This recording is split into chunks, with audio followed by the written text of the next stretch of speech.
Yan na, pangako nating bangka. Tignan nyo. Tignan yung ibabaw, no?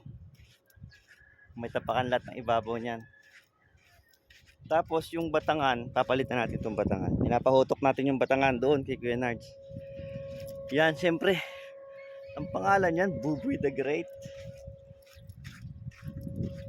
Diba? Kasya siguro 5 dito. Pang-anim yung bangkero. Yan, para komportable anglers natin. Yan ang tinatrabaho natin. Hindi tayo magbububong. Hindi tayo maglalagay ng bubong kasi casting eh. Sobrang abala ng bubong sa casting. Pero mag-aabang tayo syempre ng bubong.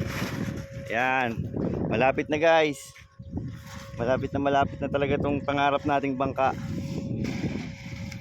Tignan natin yung pinapahutok kong batangan doon. Yan yung batangan. Mga bayog. Si Kuya Nards ang ano natin. Si Kuya Nards ang tagahutok. Siya pala yung presidente po dito sa aming asosasyon ng mga isda. Bale, tatlong batangan ang ilalagay natin doon.